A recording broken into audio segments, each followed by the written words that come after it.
நாளிலேயும் நாம் தேவனுடைய வார்த்தையிலிருந்து கவனிப்பதற்காக யாக்கோப்பு எழுதின பொதுவான நிருபம் 4ஆம் அதிகாரம் 5-6வது வசனத்தை நாம் கவனிக்க போகிறோம்.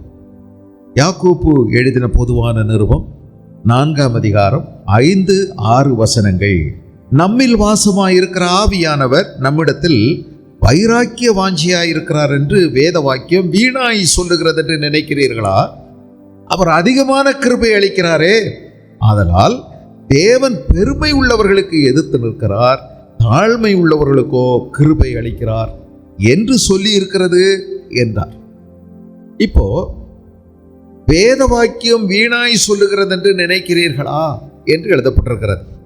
அப்படியானால் இவர் ஏதோ வேத வசனத்திலிருந்து இவர் சொல்லுகிறாரா என்று நீங்கள் பார்ப்பீர்களானால், எந்த வேத வாக்கியம்? பழைய ஏற்பாட்டிலிருந்து அவர் ஒன்று சொல்லவில்லை, புதிய ஏற்பாடு அப்பொழுது எழுதப்படவில்லை. அப்படியானால் எந்த வேத வாக்கியம்? ஒன்று புரிந்து கொள்ள வேண்டும். இவர் சொல்லுகிற இந்த வேத வாக்கியம் வீணாய் சொல்லுகிறது என்று நினைக்கிறீர்களா என்பது பழைய ஏற்பாட்டில் சொல்லப்பட்ட தீர்க்கதரிசிகளுடைய ஆவியோடு சேர்ந்து அவர் சொல்லுகிறார். பழைய ஏற்பாடை நீங்கள் கவனிப்பீர்களானால் அங்கு எழுதப்பட்டிருக்கிறது, இந்த ஆண்டவராகிய இயேசு கிறிஸ்து இஸ்ரவேல் ஜனங்களை பல நேரங்களிலே பார்க்கும்போது அவர்கள் கர்த்தரை விட்டு துரோகம் செய்து அவரை விட்டு பின்வாங்கி போனார்கள் என்பதை அவர் சொல்லுகிறார்.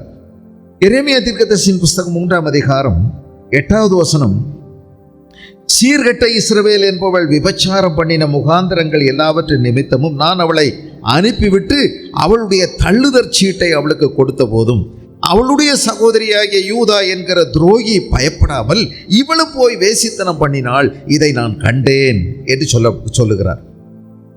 3வது அதிகாரம் எரேமியா தீர்க்கதரிசியின் புஸ்தகம், ஒரு புருஷன் தன் மனைவியை தள்ளிவிட அவள் அவனிடத்திலிருந்து புறப்பட்டு போய் அந்நிய புருஷனுக்கு மனைவியானால் அவன் அவளிடத்தில் இனி திரும்புவானோ? அந்த தேசம் மிகவும் தீட்டுப்படும் அல்லவோ என்று மனுஷர் சொல்வார்கள். நீயோ வென்றால் அநேக நேசரோட வேசித்தனம் பண்ணினாய், ஆகிலும் என்னிடத்துக்கு திரும்பி வா என்று கர்த்தர் சொல்லுகிறார். நீ நிறைய பேரிடத்துல போய் வேசித்தனம் பண்ணின, ஆனாலும் நான் உனக்கு யாரும் ஏற்றுக்கொள்ள மாட்டாங்க. ஆனால் நான் உன்னை பார்த்து சொல்றேன், நீ என்னிடத்துல திரும்பி வா, நான் உன்னை ஏற்றுக்கொள்றேங்கிறார். சீர்கெட்ட பிள்ளையே திரும்பு, இந்த சீர்கேடுகளை நான் உனக்கு குணமாக்குவேன். இதுதான் என்ன சீர்கேடு? ஆவிக்குரிய சீர்கேடு, ஆவிக்குரிய வேசித்தனம். தேவனை விட்டுவிட்டு அந்நிய தேவர்களை வழிபடும் போது, தேவனை நேசிப்பதை விட்டுவிட்டு பொருட்களை நேசிக்கும் போது, வீட்டையோ சொத்தையோ நாட்டையோ அல்லது பொருட்களையோ அல்லது மனிதர்களையோ அல்லது தன்னையோ அதிகம் நேசிப்பார்களானால் அது ஆவிக்குரிய வேசித்தனம் என்று வேதம் சொல்லுகிறது. Spiritual adultery. ஆகவே இந்த பழைய ஏற்பாட்டில் நம்ம படிக்கக்கூடிய அந்த தீர்க்க தரிசன ஆவியோடு ஒத்து யாக்கோப்பு பேசுகிறார். வேத வாக்கியம் வீணாய் சொல்லுகிறதோ? நீங்க கவனிச்சீங்கன்னா, ஆண்டவர் பேசும்போது எரேமியாவில், நான் உன்னை பார்த்தேன், நீ பிறந்த போது உன் தொப்புள் கொடி வெட்டப்படாம உன்னை நீ அருவருக்கத்தக்க விதமா நீ வழியில எல்லாரும் உன்னை பார்த்துட்டு அவங்க பாட்டு போயிட்டாங்க, உன்னை கழுவலை, உன்னை யாரும் சுத்தம் பண்ணலை, உன் மேலே ஒரு வஸ்திரத்தை போடலை.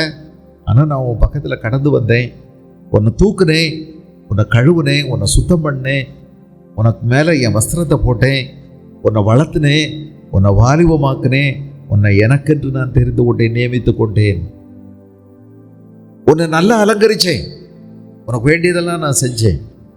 ஆனால் நீ என்ன செய்து விட்டாய்? என்னை விட்டு விட்டு உனக்கென்று நேசர்களை தெரிந்து கொண்டு நீ போய்விட்டாய் என்று ஆண்டவர் துக்கப்படுகிறார். உனக்கு இப்பொழுது பலன் இருக்கிறது, ஐஸ்வர்யம் வந்துவிட்டது, உனக்கு எல்லா விதமான நன்மையும் நிறைந்திருக்கிறது என்று எண்ணி என்னை நீ மறந்து திரிந்தாய் என்று சொல்லுகிறார். இங்க நம்ம கவனிக்கிறோம், யாக்கோப்பு இந்த கடிதத்தை எழுதும்போது உலக சிநேகம் தேவனுக்கு விரோதமான பகை என்று அறியீர்களா? உலக சிநேகம். உலக சிநேகம் என்றால் என்ன? உலகத்தாரை போல நாம வாழும்போது, அவர்களை போல நாம உடுத்து கொள்ளும் போது, அவர்களை போல நாம நடவடிக்கைகளில் இறங்கும் போது, அவர்களைப் போல வாழும்போது, அவர்களைப் போல நாம் பேசும்போது, நடக்கும்போது, நம்முடைய சீகை அலங்காரம், நம்முடைய உடுக்கைகள், நம்முடைய நடத்தைகள், நம்முடைய பேச்சு, நம்முடைய செயல்பாடுகள், நம்முடைய உறவுகள் உலகத்தார போல இருக்குதுன்னா நாம் உலகத்தை நேசிக்கிறோம் என்பதுதான் அர்த்தம். தேவன் மேல் உள்ள பற்றுதல் நமக்கு இல்லை, தேவன் பேரில் அன்பு இல்லை, நாம் உலகத்தை அதிகம் சிநேகிக்கிறோம். உலக சிநேகம் தேவனுக்கு விரோதமான பகை என்று அறியீர்களா? உலகத்திலும் உலகத்தில் உள்ளவைகளிலும் அன்பு கூறாதிருங்கள். ஒருவன் உலகத்தில் அன்பு கூர்ந்தால் அவனிடத்தில் பிதாவின் அன்பு இல்லை என்று எழுதப்பட்டிருக்கிறது.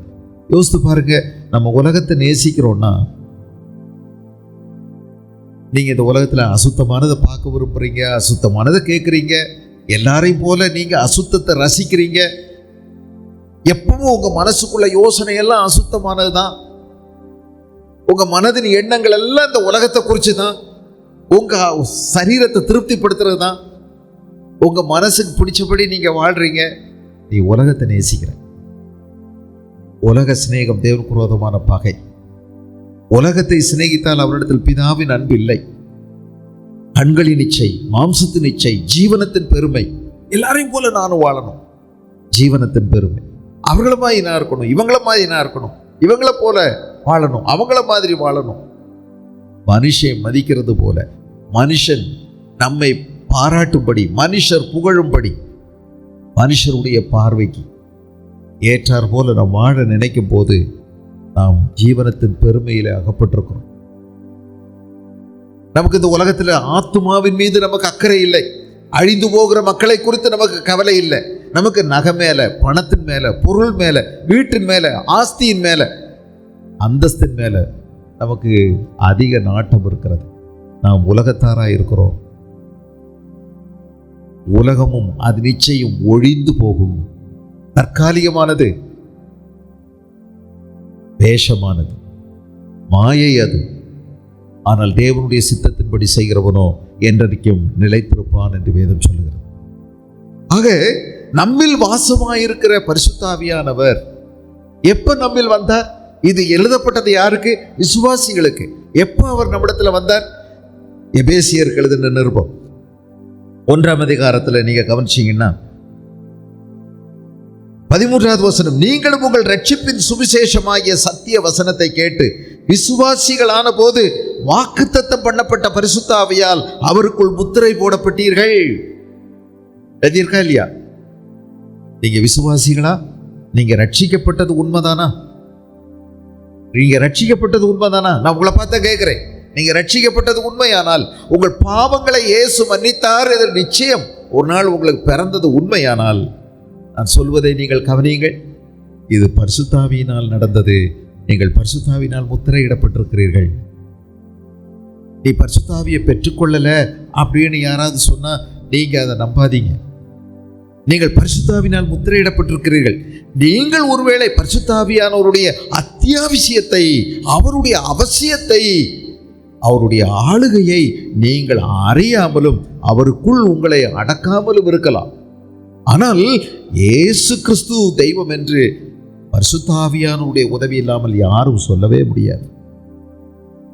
உங்களுக்குள்ளே ஒரு பாவ உணர்வு வந்தது. குற்ற உணர்வை நான் சொல்லவில்லை, அது பேயினால் வருவது. பாவ உணர்விலே நம்பிக்கை இருக்கிறது.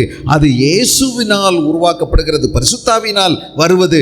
அது இயேசுவிடம் நம்மை கொண்டு சேர்க்கிறது. தற்கொலைக்கு நேராய் நடத்தாது. குற்ற உணர்வு தற்கொலைக்கு நேராய் நடத்தலாம்.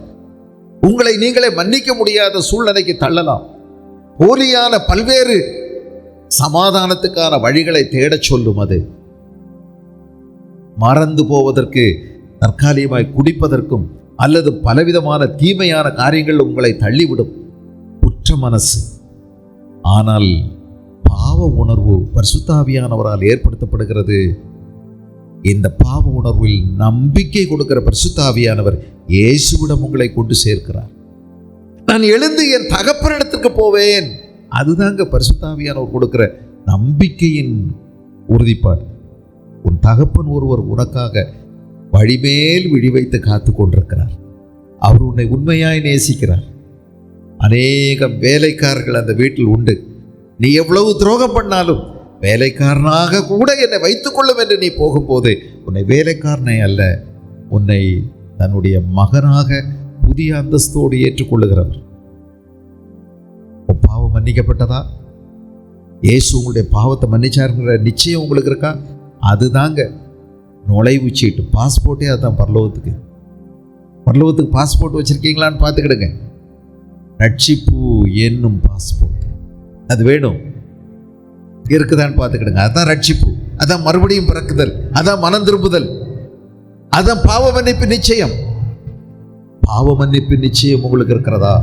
அப்படி பாவ மன்னிப்பு நிச்சயம் உங்களுக்கு இருந்து நீங்க ரட்சிக்கப்பட்டது உண்மையானால் இங்க எழுதப்பட்டிருக்கிறது, பரிசுத்த ஆவியினால் நீங்கள் முத்திரையிடப்பட்டிருக்கிறீர்கள். பரிசுத்த ஆவியினால் முத்திரையிடப்பட்டிருக்கிறீர்கள், அது உறுதிப்படுத்தப்பட்டிருக்கிறது. பரிசுத்த ஆவியானவர் உங்களை தேவனுக்கென்று முத்திரையிட்டிருக்கிறார். நீங்கள் தேவனுக்குரியவர்கள், அவருடைய சொத்து. நித்தியமாய் ரட்சிக்கப்படுவதற்கான அத்தாட்சி அந்த பரிசுத்த ஆவியானவரால் கொடுக்கப்பட்டிருக்கிறது. நித்திய ஜீவனுக்குரியவர்கள் என்று சொல்லப்படுகிறது. ஆக பரிசுத்த ஆவியானவர்களை முத்திரையிட்டிருக்கிறார். அது மட்டுமல்ல, நீங்க இன்னும் கவனிச்சீங்கன்னா எபேசியர்ல 5வது அதிகாரம் 4வது அதிகாரம் 30வது வசனம், அன்றியும் நீங்கள் மீட்கப்படும் நாளுக்கென்று முத்திரையாக பெற்ற தேவனுடைய பரிசுத்த ஆவியை துக்கப்படுத்தாதீர்கள். ஒவ்வொரு விசுவாசியும் பரிசுத்த ஆவியானவரால் நிரப்பப்பட்டிருக்கிறார்கள். ஒவ்வொரு விசுவாசியும் பரிசுத்த ஆவியினால் நிரப்பப்பட்டிருக்கிறோம். ஒருவேளை நீங்க நினைக்கலாம், என் மேல யாரும் கைகளை வைக்கல, நான் நிரப்பப்பட்டிருக்கிறேனா இல்லையான்னு எனக்கு தெரியலன்னு. உங்களை பரிசுத்த ஆவியானவர் அவர் உங்களில் இருக்கிறார், அவர் உங்களை வாசம் பண்ணுகிறார், உங்களை தம்முடைய ஆலயமாய் மாற்றியிருக்கிறார். இங்கே எழுதியிருக்கிறது, நம்மில் வாசமாயிருக்கிற பரிசுத்த ஆவியானவர். பரிசுத்த ஆவியானவர் காற்றுக்கு ஒப்பனையாக வேதம் சொல்லுகிறது. காற்று அடித்து காற்று ஒரு பலூனை நிரப்புகிறது போல, ஒரு டயரில் அல்லது நிரப்பப்படுகிறது போல அவர் வருகிறார். ஆனால் ஒன்று கவனிக்கணும், அவர் கொஞ்சம் கொஞ்சமாக இல்லை, அவர் வரும்போது முழுமையாக வருகிறார். பரிசுத்த ஆவியானவரை எண்ணெய்க்கு ஒப்பனையாக வேதத்தில் சொல்லப்பட்டிருக்கிறது. அவர் நம் மீது ஊற்றப்படுகிறார், அபிஷேகிக்கப்படுகிறார். பரிசுத்த ஆவியானவரை புறாவுக்கு ஒப்பிட்டு பேசப்பட்டிருக்கிறது. அவர் நம் மீது வந்து அமருகிறார். களங்கமில்லாத ஒரு மனதை நமக்கு கொடுப்பது அவருடைய செயலாக இருக்கிறது. பரிசுத்த ஆவியானவர் அக்கினிக்கு ஒப்பனையாக சொல்லப்பட்டிருக்கிறார். அவர் நம்முடைய சுயத்தை சுட்டரிக்கிற ஒரு வேலையை தொடர்ந்து நமக்குள்ளே செய்ய விரும்புகிறார். பரிசுத்த ஆவியானவர் சத்திய ஆவியானவர் என்று சொல்லப்படுகிறார். அவர் நம்மை சத்தியத்திற்குள்ளேயும், அதுவும் சகல சத்தியத்துக்குள்ளேயும் நம்மை நடத்த விரும்புகிறவர். பரிசுத்த ஆவியானவர் அன்பின் ஆவியானவர். ஆகவே நமக்கு தெய்வீக சுபாவங்களை நமக்கு பங்கெடுக்கிறார். பரிசுத்த ஆவியானவர் ஒரு ஆள் என்பதை நீங்கள் அறிந்து கொள்ள வேண்டும். ஆள் தத்துவமானவர். அவர் காலம் முதல்ல வச்சு பிறகு கொஞ்சம் கொஞ்சமா உள்ள வருகிறவர் அல்ல. அவர் வந்தால் வந்து விட்டார் என்றுதான் அர்த்தம். உங்கள் ஒருவருக்குள்ளேயும் பரிசுத்த ஆவியானவர் இருக்கிறார். நீங்கள் ஒருவேளை அவருடைய பற்றிய போதுமான அறிவு இல்லாமல் இருந்தாலும் அவர் உங்களுக்குள் வாசம் செய்கிறார். ஒன்று கவனித்துக் கொள்ள வேண்டும். என்றைக்கு நீங்கள் அவரை பரிசுத்த ஆவியானவரை முழு மனதோடு, நீங்க எனக்கு வேணும், நீங்க இல்லாம என்னால் வாழ முடியாது, என்னை இல்லாமல் உங்களால் ஒன்றும் செய்யக்கூடாது என்று சொன்னதை நீங்கள் என்றைக்கு உண்மையாய் உணர்வீர்களோ அப்பொழுது பரிசுத்த ஆவியானவருடைய செயலில் ஒரு புதிய பரிமாணம் உங்களுக்குள்ளே ஏற்படும். ஒரு புதிய உயர்வை நீங்கள் காண்பீர்கள், ஒரு புதிய நிறைவை நீங்கள் காண்பீர்கள், ஒரு புதிய தொடுதலை நீங்கள் உணர்வீர்கள். ஒரு பாத்திரத்தில் நீங்கள் தண்ணி வைக்கிறதுக்கும் அந்த பாத்திரத்தையே நீங்கள் தண்ணிக்குள் வைப்பதற்கும் ஒரு பெருத்த வித்தியாசம் இருக்கிறது. தண்ணிக்குள்ளே நீங்கள் தண்ணி ஒருவேளை பாத்திரத்துக்குள்ளே தண்ணி இருந்துச்சுன்னா அது தூக்குறதுக்கெல்லாம் கொஞ்சம் கஷ்டமாக இருக்கும் இல்லையா? அது எல்லாராலையும் தூக்கிட முடியாது, ரொம்ப சிரமமாக இருக்கும். ஆனால் அந்த பாத்திரத்தை நீங்கள் தண்ணிக்குள்ளே வச்சுட்டீங்கன்னா பாத்திரத்தை சுற்றியும் தண்ணி இருக்கும், பாத்திரத்துக்குள்ளேயும் தண்ணி இருக்கும். அந்த பாத்திரத்தை அசைக்கிறது, தூக்குறது எளிது. எளிது. நீங்க ரொம்ப ஆழத்துல இருந்து சும்மா உங்க சுண்டு வரல் நுனியில பெரிய பாத்திரத்தை நீங்க தூக்கிட்டு வந்துடலாம், பெரிய கனமானதெல்லாம் தூக்கிட்டு வரலாம். ஆனா மேலே வரும்போது, தண்ணிக்கு மேலே வரும்போது தான் உங்களுக்கு சிரமம் ஏற்படும், அது தூக்க முடியாமல் போயிடும். பரிசுத்த ஆவியானவரால் நிரப்பப்படுவது என்பது, நீ என்றைக்கு அவர் எனக்கு அத்தியாவசியமான தேவை, ஆண்டவரே என் பாத்திரம் நிரப்புங்க, உங்களுக்குள்ள நிரம்பி இருக்கணும்னு எப்போ கேட்பீங்களோ அப்போ ஒரு அடுத்த பரிமாணம் வளர்ச்சி உங்களுடைய துவங்கிவிடும். சில நேரங்களில் அது சில அடையாளங்களோடு உங்களுக்கு இருக்கலாம். ஆனால் நீங்கள் அவரை தேட வேண்டும். இல்லைன்னு சொல்லாதீங்க. விசுவாசிகளாய் நீங்கள் மாறினது உண்மையானால் உங்களுக்குள் பரிசுத்த ஆவியானவர் இருக்கிறார். அதை நீங்கள் உறுதியாய் வேதம் சொல்லுகிறதை ஏற்றுக்கொள்ள வேண்டும். ஆனால் பரிசுத்த ஆவியானவரால் நீங்கள் முழுவதும் ஆட்கொள்ளப்படுவதற்கு நீங்கள் தான் விரும்பி கேட்க வேண்டும். என்னை நிரப்புங்க ஆண்டவரே, என்னை நீங்க நடத்துங்க, எனக்கு நீங்க தான் அத்தியாவசியம், நான் விழுந்து விழுந்து எழும்புறேன், வெற்றியுள்ள ஒரு கிறிஸ்தவ வாழ்க்கை எனக்கு தேவை. நீங்கள் கேட்டால் உங்களை முழுவதும் பரிசுத்த ஆவியானவர் நம்முடைய ஆளுகைக்குள் கொண்டு வரும்போது உங்களை அவர் அசைப்பது எளிதாகிவிடும், உங்களை நடத்துவது எளிதாகிவிடும். உங்களுடைய சுயம் அவரால் சிலுவையில் அறையப்படுவதற்கு எளிதாகிவிடும். நம்மிலே பரிசுத்த ஆவியானவர் தங்கி இருக்கிறார். அவர் நம் மீது வைராக்கிய வாஞ்சி உள்ளவராய் இருக்கிறார். வைராக்கிய வாஞ்சி, அன்பிலே ஒரு வைராக்கியம் இருக்கிறது. There is a zeal and jealous in real love. அன்புல ஒரு வைராக்கியம் இருக்கு. சில வருஷங்களுக்கு முன்னாடி சுவாதின்னு ஒரு பிள்ளைய சென்னையில் சென்ட்ரல் ஸ்டேஷனில் ஒரு பையன் வெட்டி கொண்டான். நீங்கள் கேள்விப்பட்டிருப்பீங்க. பட்ட பகலில் எல்லாரும் பார்த்துக்கிட்டு இருக்கும்போது கத்திய ரகசியமாக தன்னுடைய காலேஜ் பைக்குள்ள புஸ்தகங்களுக்குள்ள வச்சிருந்தான். அவளை அங்கேயே வெட்டி கொலை செய்து விட்டு வேகமாக ஓடினா. அந்த சிசிடிவி கேமராவிலெல்லாம் பார்த்தாங்க. அப்புறம் அவனை செங்கோட்டையில் வச்சு பிடிச்சாங்க. அவன் இல்லைன்னு எல்லாம் மறுப்பு தெரிவித்தான். அவனுக்கு வக்கலாத்து வாங்கிறதுக்கு நிறைய பேர் இருந்தாங்க. அது பிறகு ஜெயிலில் அடைக்கப்பட்ட பிறகு அவன் எலக்ட்ரிசிட்டி கரண்ட்டை வாயினால் கடித்து தற்கொலை செய்து கொண்டான் என்று நாம் கடைசியாக கேள்விப்பட்டோம். அதோட கதை முடிஞ்சு.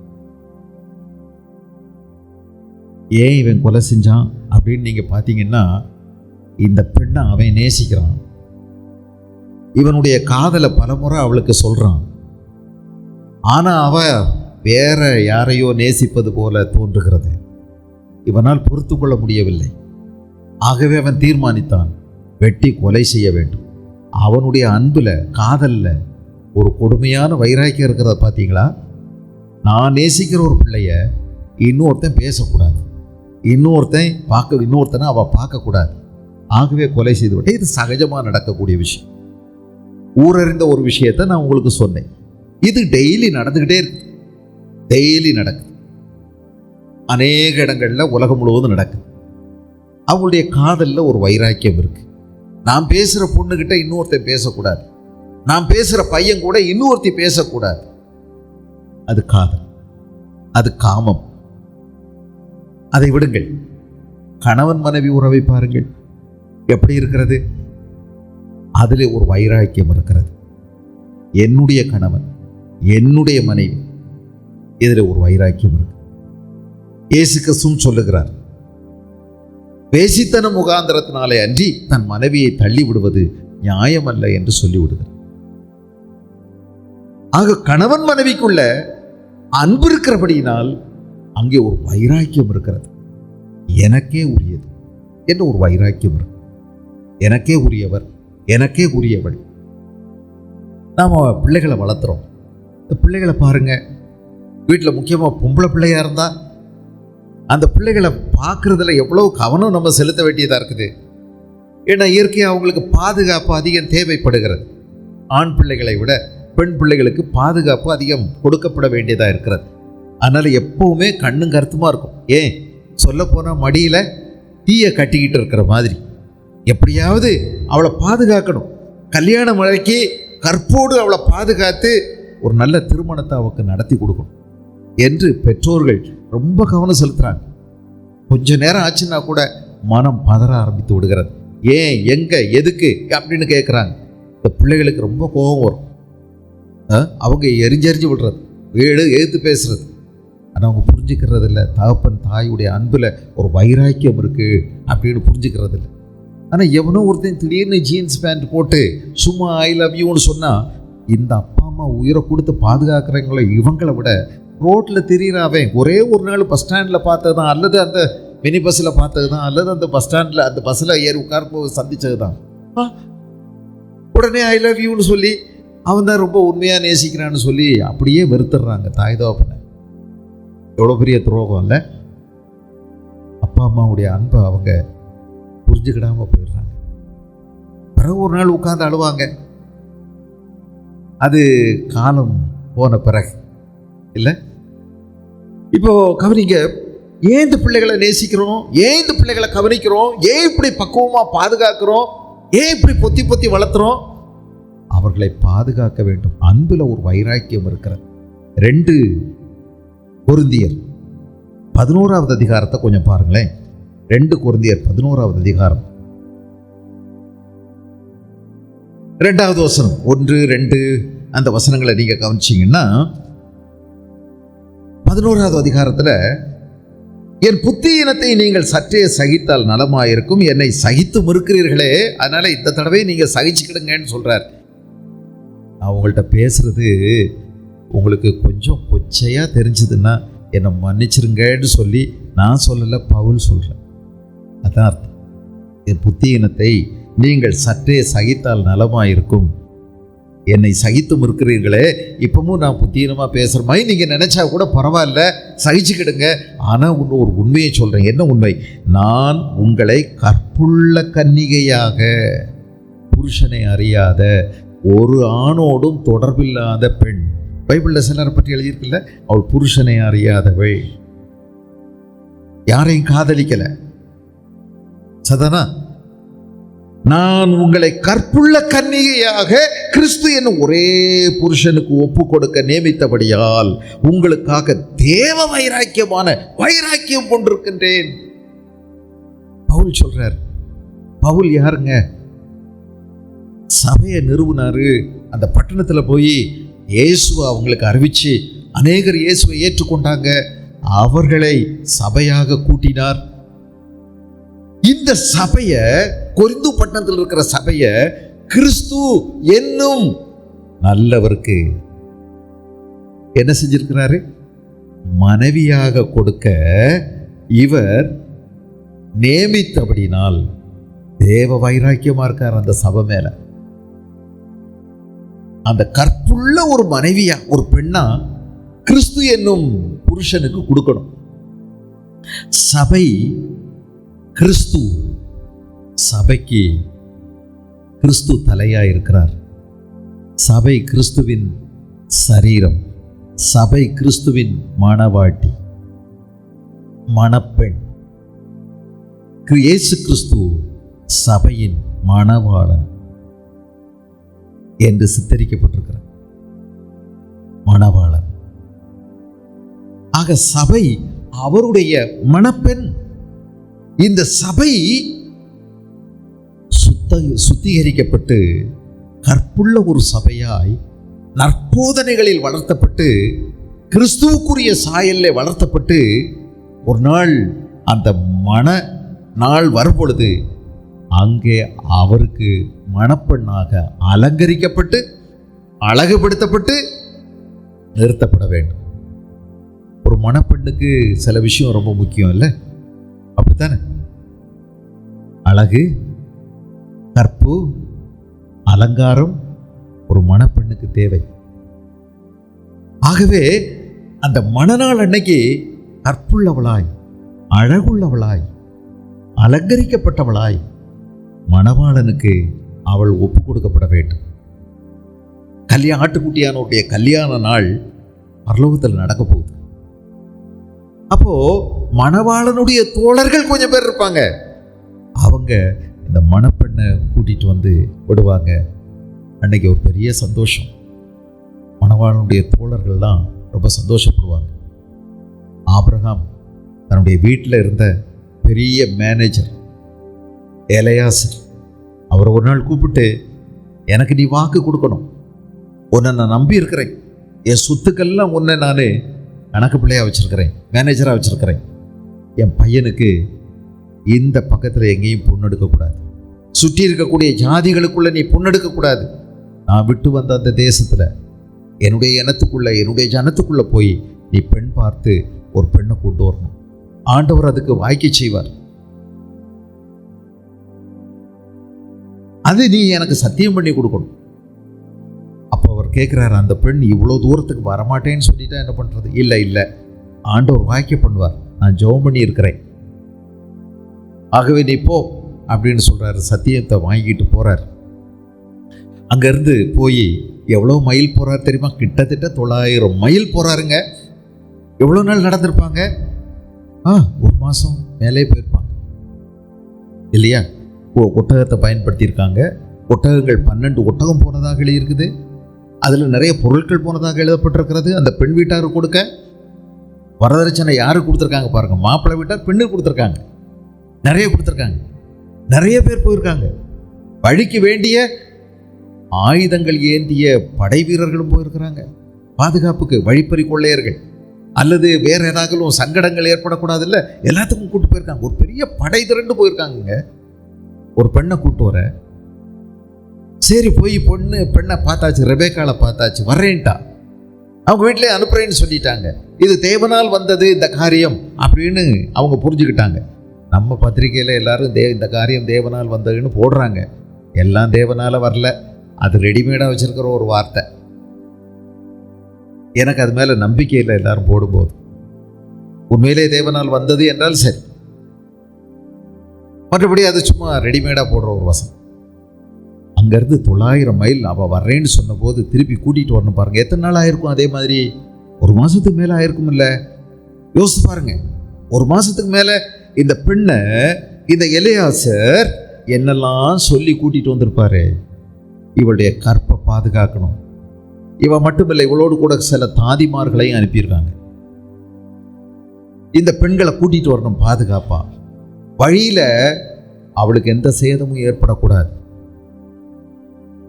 இடையில இவளை கடத்திட்டு போக எந்த வாலிபன் முயற்சித்தாலும் அதுக்கும் விடக்கூடாது. இவளுடைய கற்பை பாதுகாக்கணும். இவளை ரொம்ப உன்னிப்பாக கவனித்து கொண்டு வரணும். கொண்டு வரும்போது யாரை பற்றி பேசியிருப்பான்னு நினைக்கிறீங்க? எலியாசர் யாரை பற்றி பேசிட்டே வந்திருப்பாரு? யாரை பற்றி? ஈசாக்கை பற்றி நிறைய விவரம் பேசிட்டே வந்திருப்பாரு. ஈசாக்கு எப்படிப்பட்டவன், எவ்வளவு நல்லவன், அவன் எப்படி கீழ்ப்படுகிறவன், அவனுடைய தன்மை என்ன, அவன் எப்படி செயல்படுவான், நிறைய பேசிட்டே வந்திருக்கிறார். ஆச்சரியம் என்ன தெரியுமா? இத்தனை நாளைக்கு பிறகு அவங்க ஒரு இடத்துக்கு வந்தபோது இந்த ஈசாக்கு தியானம் பண்ணிட்டு வர்றத பார்க்குறாங்க. இப்போ சொல்லவே இல்லை ரெபேக்காளுக்கு இவர் தான் உன்னுடைய மணவாளன் என்று சொல்லுவதற்கு முன்னதாகவே அவள் இதுவரைக்கும் கேட்டதை வைத்து அவள் தீர்மானித்து விட்டாள், இவர்தான் என்னுடைய மணவாளன் என்று. உடனடியாக அவள் ஒட்டகத்தை விட்டு இறங்கி முக்காடிட்டு கொண்டாள் என்று எழுதப்பட்டிருக்கிறது. பரிசுத்த ஆவியானவர் நம்ம மேல வைராக்கிய வாஞ்சியா இருக்கிறார். அவர் தாங்க எலியாசர். இன்னைக்கு அவர் நம்ம கூட இருந்து நம்முடைய மணவாளனாகிய இயேசுவை நமக்கு சொல்லி கொடுத்துக்கிட்டே வர்றாரு. அவர் எவ்வளவு நல்லவர், கற்பு எவ்வளவு முக்கியம், பரிசுத்தம் எவ்வளவு முக்கியம், அலங்கரிக்கப்பட வேண்டியது எவ்வளவு முக்கியம். நமக்கு பேசி பேசி பேசி பேசி நம்ம கூட்டிட்டு வரும்போது நம்ம வழியில போற ஓரத்தில் போறக்கூடிய அந்த வாலிபனை அல்லது இவங்களை பார்த்து கண்ணடிக்கிறத பரிசுத்த ஆவியானவரால் தாங்கிக் கொள்ள முடிவதில்லை.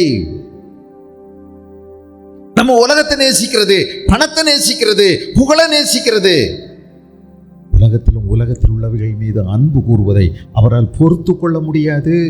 அவர் வைராக்கிய வாஞ்சை உள்ளவர். ஆகவே அவர் எரிச்சல் உள்ள தேவன் என்று வேதம் சொல்லுகிறது. இந்த எரிச்சல்னா நீங்க என்ன நினைச்சீங்க? இல்லை, இஸ் ஜெலஸ் காட். வைராக்கியமான தேவன். என்னை அன்றி உனக்கு வேறே தேவர்கள் உண்டாயிருக்க வேண்டாம். மேலே வானத்திலும் கீழே பூமியிலும் பூமியின் கீழ் உள்ள தண்ணீரிலும் உண்டாயிருக்கிறவர்களுக்கு ஒப்பான யாதொரு சொரூபத்தையாகிலும் விக்கிரகத்தையாகிலும் நீ உனக்கு உண்டாக்க வேண்டாம், அவைகளை நமஸ்கரிக்கவும் வேண்டாம். அப்படி நீ செய்தால் நான் எரிச்சல் உள்ள தேவனாயிருந்து என்று எழுதப்பட்டிருக்கிறது. எரிச்சல் உள்ள தேவன்னா ரொம்ப மோசம்னு நினைக்காதீங்க. வைராக்கியம் உள்ள தேவன், வைராக்கிய வாஞ்சை உள்ள தேவன். உன்மேல் எனக்கு வைராக்கியம் இருக்கிறது, நீ எனக்குரியவள், எனக்குரியவன், ஏன் பிள்ளை. நீ கெட்டு போகக்கூடாது, நீ நாசமாக கூடாது, நீ அழிஞ்சு போகக்கூடாது, நீ உருப்படி இல்லாம போயிடக்கூடாது, நீ குடிச்சு வெறிச்சு வீதியில தெரியக்கூடாது, ஊர் சுத்தக்கூடாது, நாய மாதிரி ஊழையிட்டு தெரியக்கூடாது, பஸ் ஸ்டாண்ட்ல சுத்தக்கூடாது. ஐயோ, நீ காலித்தனமான காலிப்பயிலால போல நடக்கக்கூடாது, ஊர் உலகத்தை மாதிரி மற்றவங்களமா இருக்கக்கூடாது.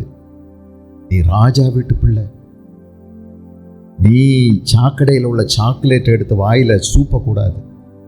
உன் மேல எனக்கு வைராக்கியம் இருக்குது, ஏன் பிள்ளை நீ, உன்னை அந்த தரத்துல நான் வளர்த்துறேன். குடும்ப கௌரவத்துக்கு தகுந்தபடி நீ நடக்கணும். ராஜா வீட்டு பிள்ளை, அந்த கண்ணியத்தை நீ பாதுகாக்கணும். நீ எல்லாரையும் போல மாறக்கூடாது, நடக்கக்கூடாது. அவர் வைராக்கிய வாஞ்சியா இருக்கிறார். நம்மில் வாசமாயிருக்கிற பரிசுத்த ஆவியானவர் நம்மிடத்தில் வைராக்கிய வாஞ்சையாயிருக்கிறார் என்று வேத வாக்கியம் வீணாய் சொல்லுகிறது என்று நீங்கள் நினைக்கிறீர்களா? அப்படி செய்தா என்ன நடக்கும்? நான் எரிச்சல் உள்ள தேவனாய் இருந்து பிதாக்களுடைய அக்கிரமத்தை பிள்ளைகளிடத்தில் 3ஆம் 4ஆம் தலைமுறை மட்டும் விசாரிப்பேன். சொல்லு, எத்தனை இடங்கள்ல பழைய ஏற்பாட்டில் நீங்க எரிச்சல் உள்ள தேவன் என்று நீங்க படிப்பீங்க. உபாகமத்தின் புஸ்தகம் 5ஆம் அதிகாரம், உபாகமம் 5ஆம் அதிகாரத்தில் நீங்க கவனிச்சீங்கன்னா எரிச்சல் உள்ள தேவன் என்று வருகிறது. உடனே நீங்க எரிச்சல் நியாயமானது, நல்லது, எரிச்சலோட இருக்கிறது அப்படின்னு நினைச்சிடாதீங்க. அந்த எரிச்சல் என்று இங்கே எழுதப்பட்டிருந்தாலும் உண்மை என்னவென்றால் வைராக்கியமான வாஞ்சை, அன்பினால் உண்டான ஒரு அன்பில் காணப்படுகின்ற ஒரு வைராக்கியம். 9வது வசனம் பாருங்க, 9 உபாகமம் 5:9, நீ அவைகளை நமஸ்கரிக்கவும் சேவிக்கவும் வேண்டாம், ஒரு தேவனாய கர்த்தராயிருக்கிற நான் எரிச்சல் உள்ள தேவனாயிருந்து என்னை பகைக்கிறவர்களை குறித்து பிதாக்களுடைய அக்கிரமத்தை பிள்ளைகளிடத்தில் 3ஆம் 4ஆம் தலைமுறை மட்டும் விசாரிக்கிறவனாயிருக்கிறேன். என்னிடத்தில் அன்பு கூர்ந்து என் கற்பனைகளை கை கொள்ளுகிறவர்களுக்கோ 1000 தலைமுறை மட்டும் இரக்கம் செய்கிறவராயிருக்கிறேன். 6ஆம் அதிகாரம் 15வது வசனத்தை பாருங்க, 6:15 அங்க இருக்கு, உன் நடுவில் இருக்கிற உன் தேவனாய கர்த்தர் எரிச்சல் உள்ள தேவனாயிருக்கிறாரே. நம்முடைய தேவன் எப்படிப்பட்டவர்? எரிச்சல் உள்ள தேவனாயிருக்கிறார். யோசுவாவின் புஸ்தகம் 24வது அதிகாரம் 19வது வசனத்தை கவனிச்சீங்கன்னா, நீங்க எனக்கு கீழ்ப்படிஞ்சு நடக்க மாட்டீங்கன்னு யோசுவா சொல்றாரு. 19வது வசனம், யோசுவா ஜனங்களை நோக்கி, நீங்கள் கர்த்தரை சேவிக்க மாட்டீர்கள், அவர் பரிசுத்தம் உள்ள தேவன், அவர் எரிச்சல் உள்ள தேவன், உங்கள் மீறுதல்களையும் உங்கள் பாவங்களையும் மன்னியார். நம்முடைய தேவன் பட்சிக்கிற அக்னியா இருக்கிறாரே. அவர் God is a God of consuming fire. பட்சிக்கிற தேவனாயிருக்கிறார், பட்சிக்கிற அக்னியாயிருக்கிறார். புரிஞ்சுதா உங்களுக்கு? அவருடைய வைராக்கிய வாஞ்சி அது. நம்மளை இழக்கவே அவர் விரும்பல, விட்டு கொடுக்கவே முடியல அவரால். நம்ம நாள் முழுவதும் செல்ல பார்த்து அசிங்கமானதை ரசிச்சு அதையே ருசிச்சு இஷ்டம் போல இருக்கிறத அவரால் பொறுத்துக்கிட முடியல. அவர் நம்ம மேல வச்சிருக்கிற வைராக்கிய அன்புனால உட்கார்ந்து அழுறார். என் பிள்ளை இப்படி செய்தே, நான் எவ்வளவு அவனை அன்பு பாராட்டினாலும் என் அன்பை புரிஞ்சுக்கிடாம போறாளே, என் அன்பை புரிஞ்சுக்கலையே. ஆகவே அவர் நேசிக்கிறபடினால் நம்மை சிட்சிக்கிறார். கர்த்தர் எவன் மேல் அன்பு கூறுகிறாரோ அவனை சிட்சிக்கிறார். கர்த்தருடைய சிட்சையை அற்பமாய் எண்ணாத. ஆண்டவர் நம்மை சிட்சிக்கிறார் என்றால் அது நமக்கு கிடைத்த ஒரு பெரிய பாதுகாப்பு, அது ஒரு பெரிய பாக்கியம். சிட்சையே எனக்கு கிடைக்கலன்னா அது ரொம்ப ஆபத்தானது. ஆபத்து. நீ ஆபத்தான ஒரு நிலையில இருக்க. அடிக்கடி ஆண்டவர் நம்மை குட்டி தட்டி வளர்த்துவது நம்முடைய நன்மைக்காக. அவர் நம் மீது வைராக்கிய வாஞ்சை உள்ளவராக இருக்கிறார். அவர் எரிச்சல் உள்ள தேவன் அப்படின்னா வைராக்கிய வாஞ்சை உள்ள தேவன். Jealous God. வைராக்கியமா இருக்கார் நம்ம மேல. நம்மளை விட்டு கொடுக்க பிடிக்கல. நம்ம கெட்டு போக கூடாதுன்னு அவர் நினைக்கிறார். நம்ம உலகத்துக்கு பின்னாடி போகக்கூடாதுன்னு நினைக்கிறார். ஆகவே அவர் வைராக்கியம் உள்ள தேவன். அடுத்து எழுதியிருக்குது, ஆகவே அவர் அதிகமான கிருபை அளிக்கிறாரே. யாரு அதிகமான கிருபை அளிக்கிறார்? யாரு?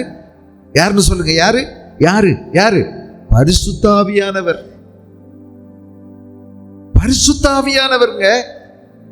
மேல உள்ளதோட தொடர்புபடுத்துங்க. அந்த சூழ்நிலையில யாருன்னு பாருங்க. பரிசுத்த ஆவியானவர். இங்க நேரடியா பிதாவாகிய தேவன் இல்ல, இயேசு கிறிஸ்து இல்ல, பரிசுத்த ஆவியானவர் அதிகமான கிருபை அளிக்கிறாரே. அதிகமான கிருபை அளிக்கிறாரே. மெகா அப்படின்னு ஒரு வார்த்தை கேட்டிருக்கீங்களா? மெகா, மெகா கூட்டணி. மெகா அப்படின்னா பிரம்மாண்டமாய் அப்படின்னு ஒரு வார்த்தை. பிரம்மாண்டமாய் மெகா, மெகான்னு சொல்றாங்க. மெய்சன் என்ற ஒரு கிரேக்க வார்த்தையிலிருந்து தான் இந்த மெகா அப்படிங்கிற வார்த்தை வருது. மெகா பிரம்மாண்டமாய், பெரிதாய், பெரிய அளவில் அப்படின்னு சொல்றாங்கல்ல, அந்த வார்த்தை தான் இங்க பயன்படுத்தப்பட்டது. அவர் அதிகமான கிருபை அளிக்கிறாரே. அதிகமான கிருபை அளிக்கிறார். எதற்காக? எதற்காக? நாம தேவனை நேசித்து வாழ்வதற்காக, கிறிஸ்துவின் மீது பற்றுறுதி கொண்டு வாழ்வதற்காக. நம்முடைய எலியாசராக இருக்கக்கூடிய பரிசுத்த ஆவியானவர் நமக்கு அதிகமான பாதுகாப்பு கொடுக்கிறார். எலியாசர் எப்படி ரெபேக்கால இந்த 900 மைல் பல நாட்களா பாதுகாத்து வேண்டிய சாப்பாடு ஆகாரம் கொடுத்து ரொம்ப வைராக்கியமா இந்த பிள்ளைய, ரொம்ப அழகான பிள்ளை அந்த பிள்ளை, அவள் ரொம்ப சௌந்தரியம் உள்ள ஒரு பெண்ணா இருந்தாள், புருஷனை அறியாதவளா இருந்தாள் என்று எழுதப்பட்டிருக்கிறது. அவளை பற்றி மகா ரூபவதியான ஒரு பெண் என்று எழுதப்பட்டிருக்கிறது. அவளுடைய செயலெல்லாம் நீங்க பார்த்துருப்பீங்க. நான் யார்கிட்ட போய் யாராவது ஒருத்தரை பார்த்து கேட்கணும், அதுக்காக வயசான பாட்டி வந்த உடனே அம்மா கொஞ்சம் தண்ணி கொடுன்னு கேட்க முடியுமா? அதனால் அவர் ரொம்ப கவனிச்சுக்கிட்டே இருக்கிறார். அங்கே ரெண்டு யாரை பார்த்து கேட்கலான்னு. நல்ல ஒரு பிள்ளை, அந்த பிள்ளைய பார்க்குறாரு, அழகு இருக்குது, அவர் நினைக்கிற மாதிரிலாம் தெரியுது. சரி கேட்டு பார்க்கலாமா, டெஸ்ட். ஏம்மா எனக்கு கொஞ்சம் குடிக்க தண்ணி வேணும் அப்படின்னு கேட்டபோது என்ன சொல்லியிருக்கலாம் நம்ம? தான் பாரு இந்த ஆம்பளை என்ன பார்த்து கேட்குறாரு அப்படின்ட்டு அலட்சியம் பண்ணிட்டு போகலை. அவ குடியும் என் ஆண்டவனே அப்படி எழுதியிருக்குது. குடியும் என் ஆண்டவனே என்று சொல்லி, அதுவும் பாருங்க எப்போ உள்ள இறங்கி துறவுல இறங்கி அவ குனிஞ்சு உடத்துல முக்கி வெளியில இந்த பாடுபட்டு வெளியில கொண்டு வந்த உடனே ஏமா கொஞ்சம் குடிக்க தண்ணி கொடு அப்படின்னு கேட்டா, போய வேணா இறங்கி குடிச்சுக்க, மோந்து எடுத்துக்க அப்படின்னு சொல்லல. குடியும் என் ஆண்டவனே என்று உடனே குனிந்து அவருக்கு வார்த்தை. அது மட்டும் இல்லை, அவ புரிஞ்சுக்கிற பாருங்க, இவங்கெல்லாம் இவ்வளவோ தூரத்துல இருந்து வந்திருக்காங்க, யாருன்னு தெரியாது, பாவம் எல்லாம் வேர்த்து விறுவிறுத்து இருக்கிறாங்க, இவ்வளோ ஒட்டகம் இருக்குது, உங்க ஒட்டகத்துக்கும் நான் கொடுக்குறேன் அப்படின்னு சொல்லி இருக்கிறவங்களுக்கெல்லாம் கொடுத்த பிறகு ஒட்டகத்துக்கும் தண்ணீர் எடுத்து வார்த்தாள். ஒரு ஒட்டகம் எவ்வளோ தண்ணி குடிக்கும்? சில நேரம் சொல்றாங்க 70 லிட்டர் தண்ணி குடிக்கும். 70 லிட்டர்னா ஒரு குடம் ஒரு 12 லிட்டர்னு வச்சுக்கிடுங்க. எத்தனை தடவை ஓடி இறங்கி இருக்கணும் ஒரு ஒட்டகத்துக்கு? இது சும்மா குடிச்சுக்கிட்டே இருக்கு, 12 ஒட்டகத்துக்கு மேல. ஏங்க என்ன பாடுபட்டிருக்காவா? அவர் ஆண்டவருக்கு ஸ்தோத்திரம் செய்கிறார். இவ தான் என்னுடைய எஜமானுக்கு சரியான ஒரு ஏற்ற மனைவி. இப்போ உங்க அப்பா அம்மா யாரு, உன் வீடு எங்க இருக்கு அப்படின்னு சொல்லி அவளுக்கு சின்ன கடகமெல்லாம் கையில போட்டு கொடுக்குறாங்க. அப்புறம் பார்த்தா இவங்க தான் இது ஆண்டவரால் வாய்க்க பண்ணது. இந்த பெண்ணை கொண்டு வரும்போது நிறைய சொல்லி கொடுக்குறார். இந்த ஈசாக்கை குறித்து, அவருடைய பிறப்பு, அவரை குறித்து ஆண்டவர் சொல்லியிருந்தது, ஆபிரகாமுக்கு ஆண்டவர் கொடுத்திருக்கக்கூடிய தரிசனங்கள், ஆபிரகாமுக்கு ஆண்டவர் கொடுத்திருக்கிற வாக்குறுதிகள், இந்த பையனை வச்சு ஆண்டவர் வைத்திருக்கிற எதிர்கால திட்டங்கள் நிறைய பேசுறார். பேசிட்டே வந்திருப்பார்ல, சொல்லல வேத புஸ்தகத்துல, ஆனா அதான் பேசிட்டு வந்திருப்பாங்க. ஈசாக்கு தான் மைய கருத்து, ஈசாக்கை பத்தியே தான் பேசிட்டு வந்தாங்க. இத்தனை நாளை பிறகு திடீர்னு அதோ வர்றது யாரு? அவர் தான். அது சொல்லவே இல்லை. அவர் சாயங்காலத்தில் அவர் பாருங்க நல்ல தியானம் பண்ணிட்டு வந்திருக்கார். சாயங்காலத்தில் ஆண்டவரை தியானிக்கிற ஒரு நல்ல நேரம். ஸ்கூல் முடிஞ்சு வந்தோம், காலேஜ் முடிஞ்சு வந்தோம், ஒரு காஃபியோ டீயோ குடித்தோம், ஸ்நாக்ஸ் எல்லாம் சாப்பிட்டோம். உடனே கிரிக்கெட் மட்டை எடுத்தோம், ஆடி தூசி ஈசியெல்லாம் பறக்கிற மாதிரி ஆடி அடின்னு ஆடிச்சு. ஊரெல்லாம் சுற்றி வேர்த்து விறுவிறுத்து 7:30 மணிக்கு வந்து உடனே சாப்பாடு போடும். ஆனால் இந்த பையன் எங்கே போகிறார் தெரியுமா? சாயங்காலத்தில் தியானம் பண்ண போயிருக்கார். சும்மா கிடைக்குமா தெய்வ பக்தி? ஊரில் வருமா சும்மா ஊர்ந்து தெய்வ பக்தி? சுய ஒழுக்கமும் சுய கட்டுப்பாடும் வேணும். விளையாட வேண்டான்னு சொல்லலை, ஆனால் விளையாட்டுக்கு நடுவில் ஒரு அளவு இருக்கணும். அதுக்கு அடுத்து ஒரு தேவனை சந்திக்கிற ஒரு நேரம் இருக்கணும்.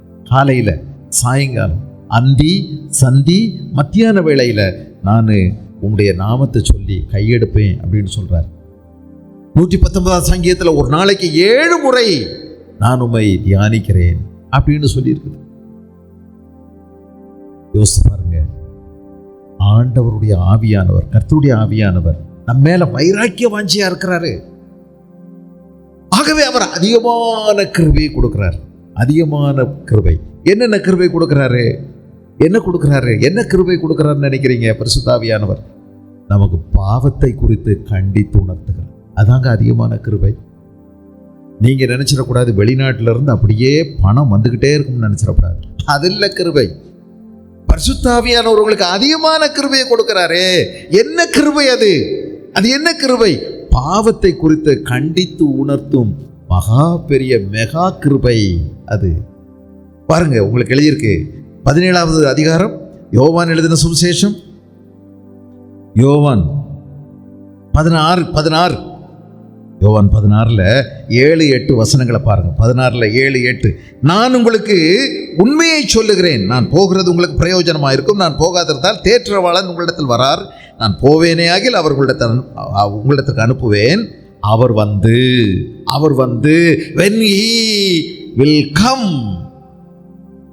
எப்ப அவர் வருவாரோ, அவர் வரும்போது பாவத்தை குறித்தும் நீதியை குறித்தும் நியாய தீர்ப்பை குறித்தும் உலகத்தை கண்டித்து உணர்த்துவார். இதுதாங்க அதிகமான கிருபை. பரிசுத்த ஆவியானவர் உனக்கு வரும்போது அவர் அதிகமான கிருபையை கொடுக்கிறாரே. அதிகமான கிருபை. He gives more grace, mega grace, நிறைய bountiful grace. ஏன் கொடுக்கிறார்? எதுக்கு கொடுக்கிறார்? எதுக்காக? பாவத்தை வெறுப்பதற்கு அவர் நமக்கு கற்றுக் கொடுக்கிறார். பாவத்தை குறித்தும் நீதியை குறித்தும் வரப்போகிற நியாய தீர்ப்பை குறித்தும் அவர் கண்டித்து உணர்த்துகிறார். இவர் தாங்க பரிசுத்த ஆவியானவர். அதிக கிருபையை கொடுக்கிறார். நாம அவருடைய ஆலயம், நம்மை அவருடைய ஆலயமாய் அவர் மாற்றுகிறார். 1 கொரிந்தியர் 3ஆம் அதிகாரம் 16வது வசனத்துல, 1 கொரிந்தியர் 3:16 அங்க எழுதியிருப்பாருங்க, நீங்கள் தேவனுடைய ஆலயமாயிருக்கிறீர்கள் என்றும் தேவனுடைய ஆவி உங்களில் வாசமாயிருக்கிறார் என்றும் அறியாதிருக்கிறீர்களா? நாம யாரு? தேவனுடைய ஆலயம். தேவனுடைய ஆலயம்.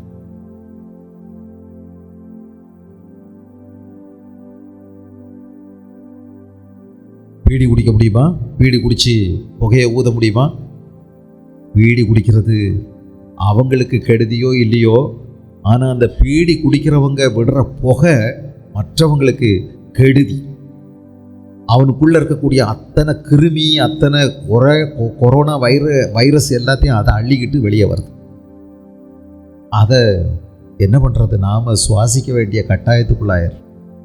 ஒரு இடத்துலையாவது பஸ் ஸ்டாண்டில் நிற்க முடியுதுன்னு நினைக்கிறீங்களா? சரிங்க, ஒதுங்கி நிற்கலான்னு நினச்சா திரும்பி பார்க்கும்போது அவனும் ஊதுறான். அங்கிட்டு தள்ளி நிற்கலாம்னு நினச்சா அங்கே நிற்கிறவனும் ஊதுறான். எங்கெங்கே நிற்கிறது? டீ கடை முழுவதும் ஊதுறாங்க. நிற்க முடியலை. என்னத்தை வாங்கி குடிக்கிறது? எத்தனை பேருக்கு கெடுதி. செய்யாதீங்க. அடுத்தவங்களை நினைச்சாவது பீடி போய்க்கிறத விட்டுருங்க. நீங்க கெட்டு போன கூட பரவாயில்ல, அடுத்தவங்களை நம்ம கெடுக்கக்கூடாதுன்னு நினைச்சா புகைக்கிறத விட்டுருங்க. அடுத்தவங்களை நம்ம துன்பப்படுத்தக்கூடாதுன்னு நினைச்சா குடிக்கிறத விட்டுருங்க. நீங்க தேவனுடைய ஆலயம். நீங்க தேவனுடைய ஆலயம். நாம கட்டுறது அல்ல தேவனுடைய ஆலயம். நடமாடும் ஆலயமாக நம்மை ஆண்டவர் பரிசுத்த ஆவியானவர் வைத்திருக்கிறார். அதனால இந்த ஆலயத்தை கெடுக்காதீங்க. எழுதியிருக்குது, நீங்கள் ஒருவன் தேவனுடைய ஆலயத்தை கெடுத்தால் அவனை தேவன் கெடுப்பார். தேவனுடைய ஆலயம் பரிசுத்தமாக இருக்கிறது. நீங்களே அந்த ஆலயம், நீங்களே அந்த ஆலயம். அதனால பரிசுத்த ஆவியானவர் என்ன செய்வார் தெரியுமா? நம்ம ஆலயம்தான். அவர் சுத்திகரிக்கிறவர், அவர் பரிசுத்தத்தை விரும்புகிறவர், அவர் நிறைய சுத்திகரிப்பை ஏற்படுத்துவார், அவர் நிறைய விஷயங்களை கொண்டு அலங்கரிப்பார், நம்மை அழகாக மாற்றுவார், தேவனுக்கு அட்ராக்ஷனா நம்மை மாற்றுவார், கவர்ச்சிகரமாக நம்மை மாற்றுவார். அதுதான் பரிசுத்த ஆவியானவருடைய வேலை. அதுதான் எலியாசர் செய்தார். அங்கிருந்து வர்ற நாள் வரைக்கும், அந்த எஜமான சந்திக்கிற நாள் வரைக்கும் எலியாசர் செய்த வேலை அதுதான். இதே தான் பரிசுத்த ஆவியானவர் நமக்கு செய்கிறார். அவர் நமக்கு பல விஷயங்களை கற்றுக் கொடுக்கிறார். 1 கொரிந்தியர் 2ஆம் அதிகாரத்தில் 10வது வசனத்தை பாருங்க. 2:10. நமக்கோ தேவன் அவைகளை தமது ஆவியினாலே வெளிப்படுத்தினார். அந்த ஆவியானவர் எல்லாவற்றையும் தேவனுடைய ஆழங்களை ஆராய்ந்து அறிந்திருக்கிறார். மனுஷன் உள்ள ஆவியே அன்றி மனுஷரில் எவன் மனுஷருக்குரியவைகளை அறிவான்? அப்படி போல தேவனுடைய ஆவியே அன்றி ஒருவனும் தேவனுக்குரியவைகளை அறிய மாட்டான்.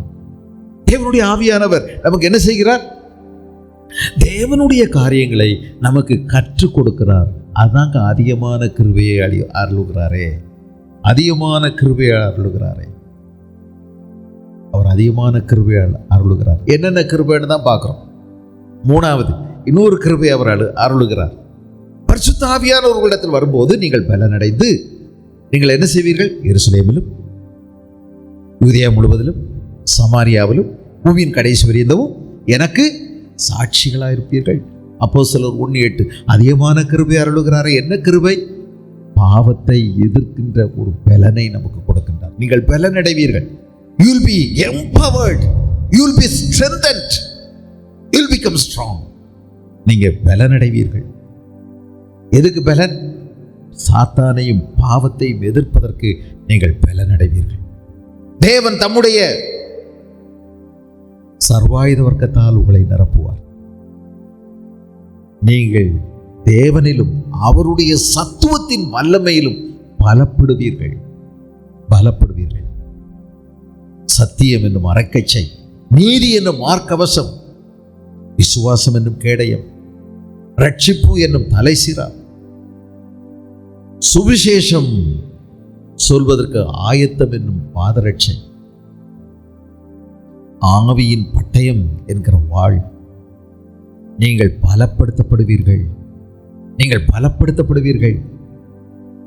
இத்தனை உதவி அவர் உங்களுக்கு செய்கிறார். He gives mega grace, more grace. அதிகமான கிருபை அருளுகிறாரே.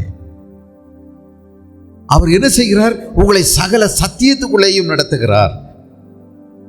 யோவான் எழுதின சுவிசேஷம் 16வது அதிகாரம் 13வது வசனத்தை பார்த்தீங்கன்னா 16:13 சத்தியாவியானவர் 13-15 சத்தியாவியாகி அவர் வரும்போது சகல சத்தியத்துக்குள்ளும் உங்களை நடத்துவார்.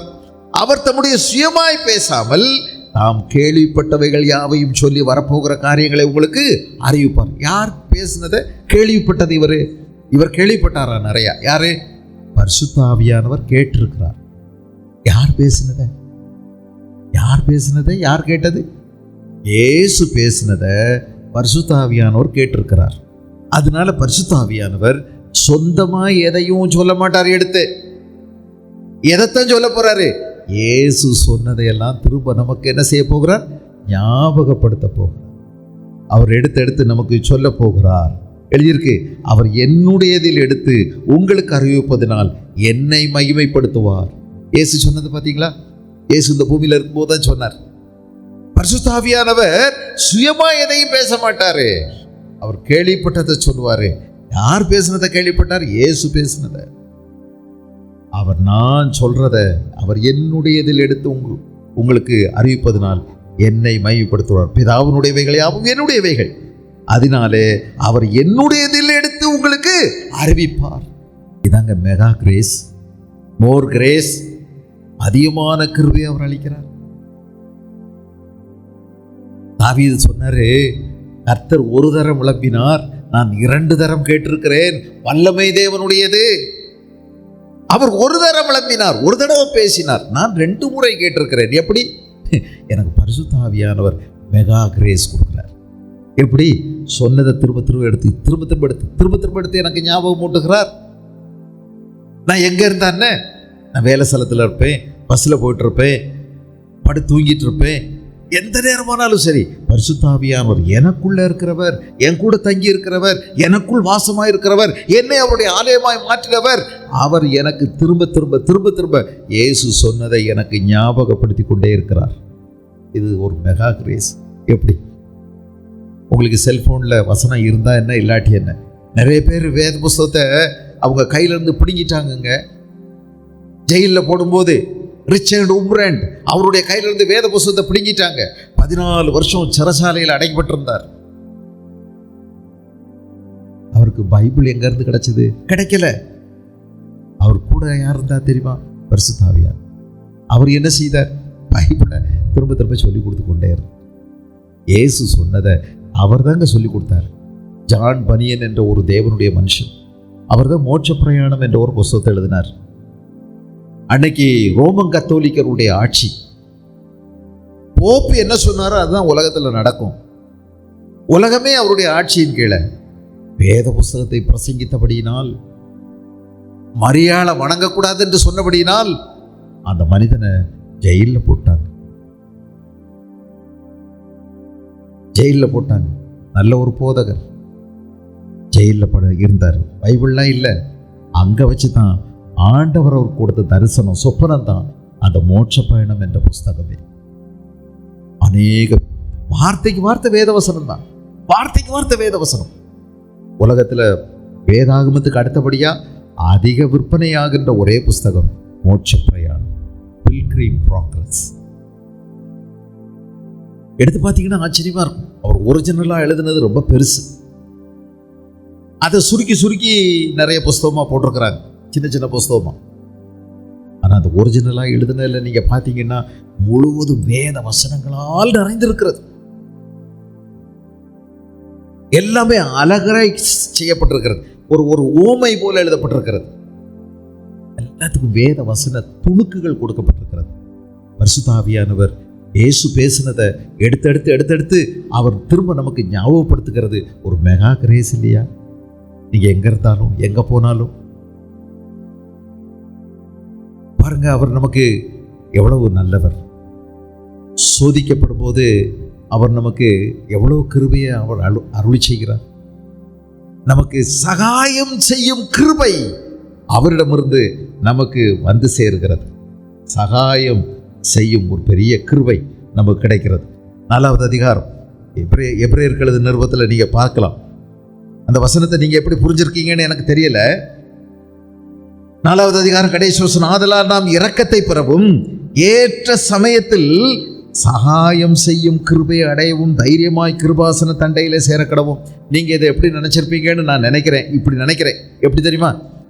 நம்ம மற்றவங்களுக்கு உதவி செய்யக்கூடிய அளவுக்கான கிருபையை ஆண்டவர் நமக்கு கொடுப்பார். நாம் இரக்கத்தை பெறவும் ஏற்ற சமயத்தில் சகாயம் செய்யும் உதவி செய்யும் கிருபையை அடையவும் தைரியமாய் கிருபாசன தண்டையிலே சேரக்கடவும்னு போட்டிருக்கா. நீங்க இப்படித்தான் நினைச்சிருப்பீங்க. அப்படித்தான் இல்லை. அது சகாயம் செய்யும் கிருபையை அடையவும். நீங்க சோதனைகள் இல்லை, அதுக்கு முன்னால படிச்சீங்கன்னா தெரியும்.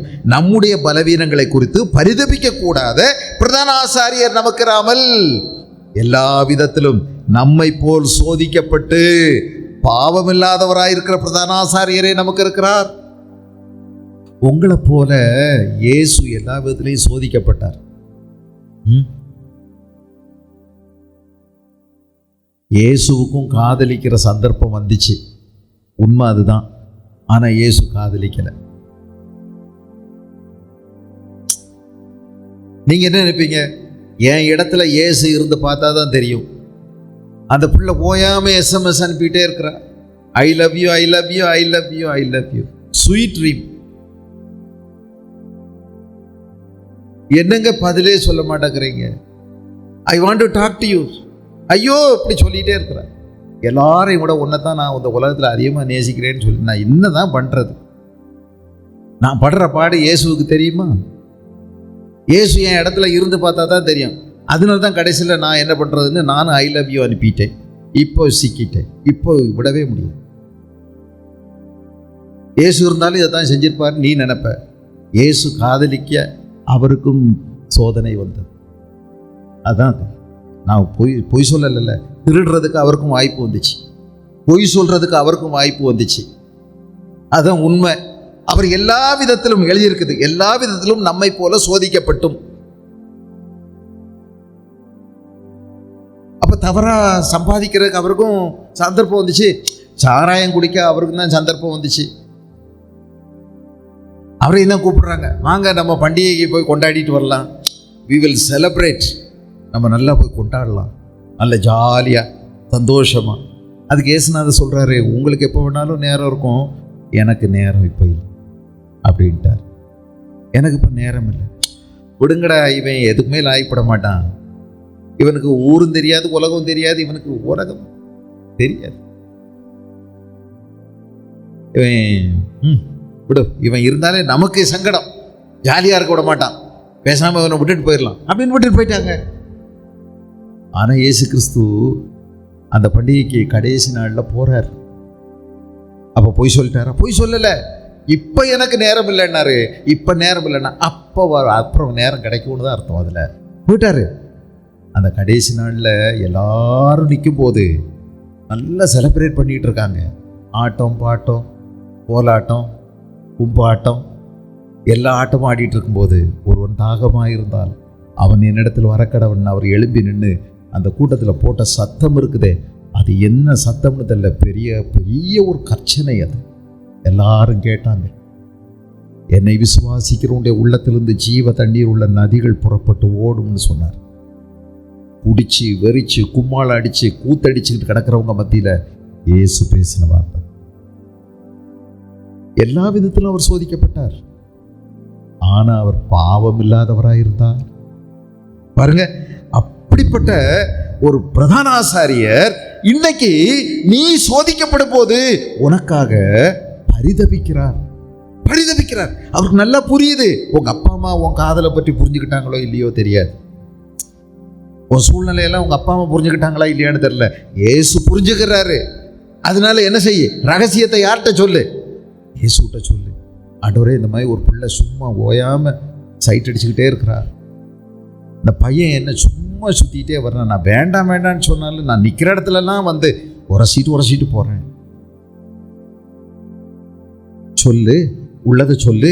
உனக்காக உன்னை புரிஞ்சுக்கிடவும் உனக்காக பரிதபிக்கவும் கூடிய ஒரு பிரதான ஆசாரியர் அவர் அங்க இருக்கிறார். அவரு உனக்கு ஏற்ற காலத்துல உதவி செய்யும், சகாயம் செய்யும், கிருபையை கொடுக்கிறவர். எப்படி?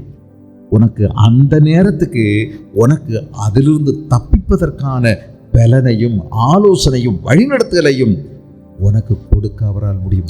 ஏற்ற நேரத்தில் சகாயம், நாம் இரக்கத்தை பெறவும் ஏற்ற சமயத்தில் சகாயம் செய்யும் அவருடைய அந்த கிருபை. ஏற்ற சமயத்தில் சகாயம் செய்யும் அவருடைய அந்த கிருபையை பெற நம்ம என்ன செய்யணும் தெரியுமா? அந்த ஜீன்ஸ் பேண்ட் போட்டு சும்மா ஒட்டி உரசி அடிக்கடி அதே பஸ்ஸில் ஏறி அதை நம்ம இறங்குற அதே ஸ்டாப்பில் இறங்கி சும்மா திரும்பி பார்த்துக்கிட்டு சும்மா சொல்லு விட்டுக்கிட்டு இருக்கிறான் பாருங்க. அந்த பையனை பற்றி ஆண்டோட்ட பேசிடு, இப்படியெல்லாம் நடக்குது ஆண்டவரே, எனக்கு உதவி செய்யுங்கன்னு நீ அவருடைய சமூகத்துக்கு போயிடு. அங்கே தான் இருக்குது உனக்கு வெற்றி. இல்லைன்னா நீ விழுந்துருவ, தலை சுற்றியே விழுந்துருவ. அப்புறம் டாக்டர் எவ்வளோ அறுவை சிகிச்சை பண்ணாலும் உன் தலைக்குள்ள உண்டான அந்த கட்டி எடுக்க முடியாது. அந்த நிலைமைக்கு போறதுக்கு முந்தி ஆண்டவர்கிட்ட போ, சகாயம் செய்யும் கிருபையை உனக்கு அவர் கொடுப்பார், தப்பிப்பதற்கான பலன் உனக்கு கொடுப்பார். மனுஷனுக்கு ஏற்படுகிற சோதனை என்று வேற சோதனை உனக்கு ஏற்படுறதில்லை. ஆனா அந்த சோதனையிலிருந்து தப்பிப்பதற்கான போக்கை அவர் உனக்கு உண்டாக்குவார். 10:13 1 கொரிந்தியர் அதில் எழுதியிருக்கு. இதுதாங்க மெகா கிரேஸ், இதுதான் பெரிய கிருபை, அதிகமான கிருபை அவர் அருளி செய்கிறாரே. அது மட்டும் இல்லை, அவர் என்ன செய்கிறார் தெரியுமா? சகல சத்தியத்துக்குள்ளே நம்ம நடத்தி கொண்டு போறது, நமக்கு உதவி செய்கிறது. அது மட்டும் இல்ல, அவர் நமக்கு ரோமர் 8:26, 27 எழுதியிருக்கு, நமக்காக விண்ணப்பம் செய்கிறவர். ரோமர் 8:26, 27 அங்க நீங்க கவனிச்சீங்கன்னா, ஆவியானவர் தேவனுடைய சித்தத்தின்படியே பரிசுத்தவான்களுக்காக வேண்டுதல் செய்கிறபடியால் இருதயங்களை ஆராய்ந்து பார்க்கிறவர் ஆவியின் சிந்தை இன்னதென்று அறிவார், அன்றியும் அவருடைய தீர்மானத்தின்படி எழுதியிருக்கு. 26, அந்தபடியே ஆவியானவரும் நமது பலவீனங்களில் நமக்கு உதவி செய்கிறார். நாம் ஏற்றபடி வேண்டிக் கொள்ள வேண்டியது இன்னதென்று அறியாமல் இருக்கபடியால் ஆவியானவர் தாமே வாக்கு கடங்காத பெருமூச்சுகளோடு நமக்காக வேண்டுதல் செய்கிறார். நம்ம ஆண்டவர்கிட்ட போகும்போது நான் அநேக வேளைகளில் நேர்மையாக பேசுகிறதே இல்லை.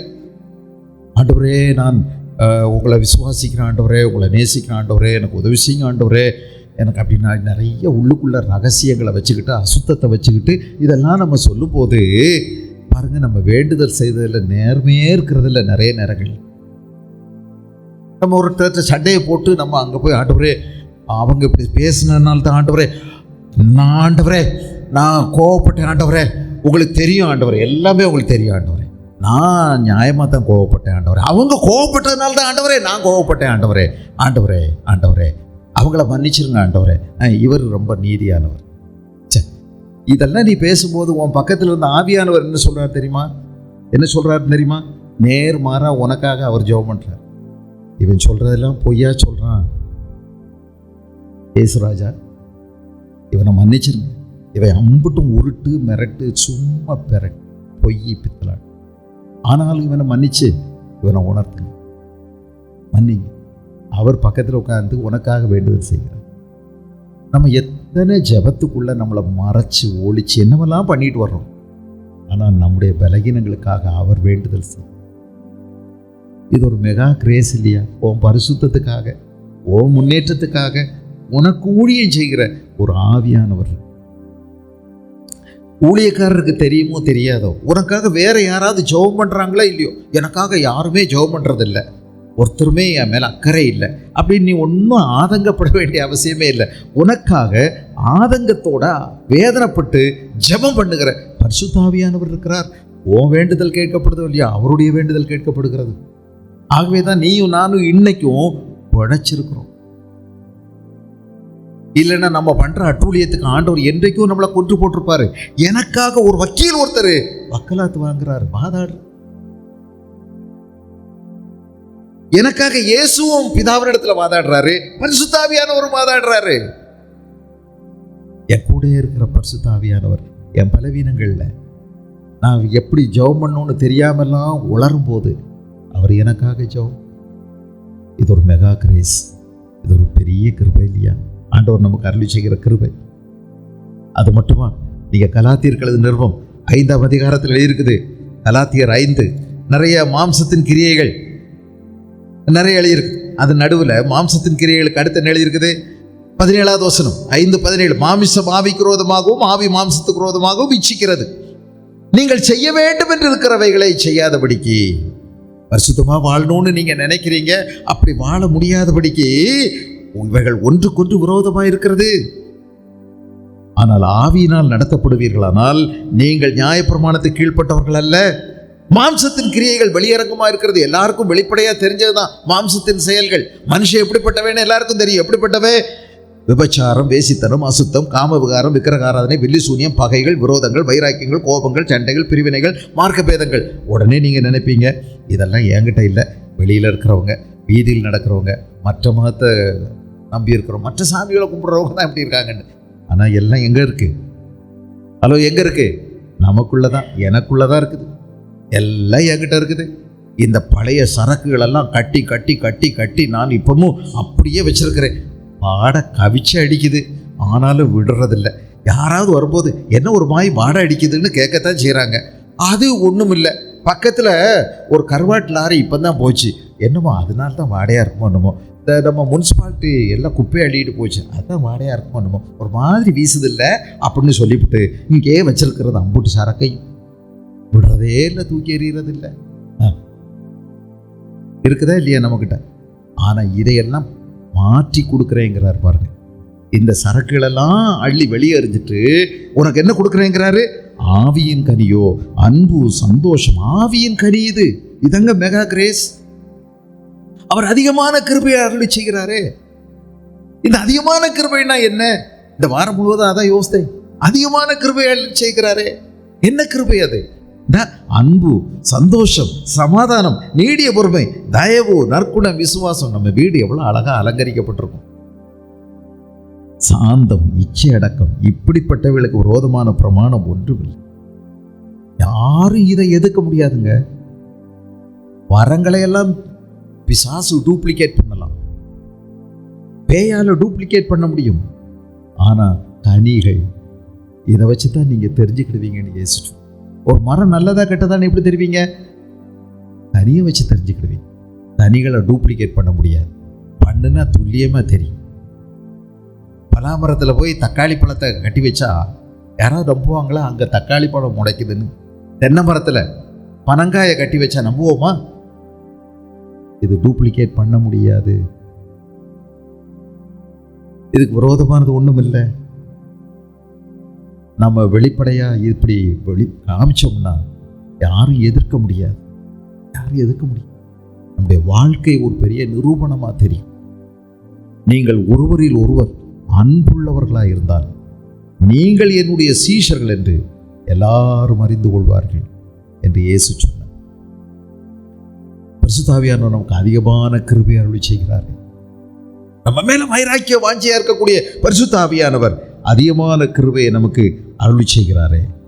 அது மட்டுமல்ல, நம்முடைய வாழ்வில் மேலும் மேலும் மேலும் மேலும் போக போக போக போக அதிகமான விடுதலையை ஆண்டவர் நம்முடைய ஆவியானவர் அருளி செய்கிறார். பாருங்க, எழுதியிருக்குது 2 கொரிந்தியர் 3வது அதிகாரம்.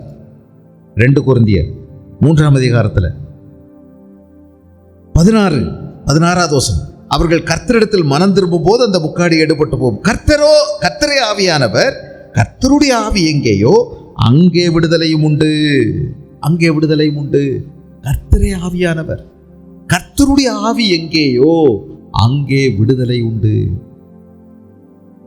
நீங்க வாழ்க்கையில விடுதலை விடுதலை விடுதலை விடுதலை மேலான விடுதலைக்கு நீங்க போய்கிட்டே இருக்கலாம். நம்ம இன்னைக்கு அறிஞ்சிருக்கிறோம். ஆனாலும் நம்முடைய சுயத்துக்குள்ள நிறைய பிடிப்புகள் சிக்கி போய் கிடக்கு. இதுல இருந்து இன்னும் விடுதலை, இன்னும் விடுதலை. நம்முடைய இருதயம் திருக்கும் கேடும் நிறைஞ்சது. நிறைய முறுக்கு ஏறின கயிறு மாதிரி. 4 பிரிச்சா பத்தாது, அத்தனையும் பிரிக்கணும்.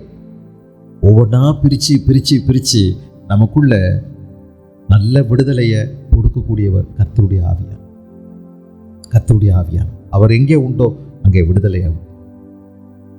நாம் எல்லாரும் திறந்த முகமாய் கர்த்தருடைய மகிமையை கண்ணாடியிலே காண்கிறது போல கண்டு கண்டு கண்டு ஆவியாயிருக்கிற கர்த்தரால் அந்த சாயலாகத்தானே மகிமையின் மேல் மகிமை அடைந்து மறுரூபம் அடைவோம். இது ஆவியானவர் நம்ம கொடுக்கக்கூடிய ஒரு மெகா கிருபை. நம்ம இயேசுவின் சாயலுக்கு ஒப்பாக மாற்றுகிறார்.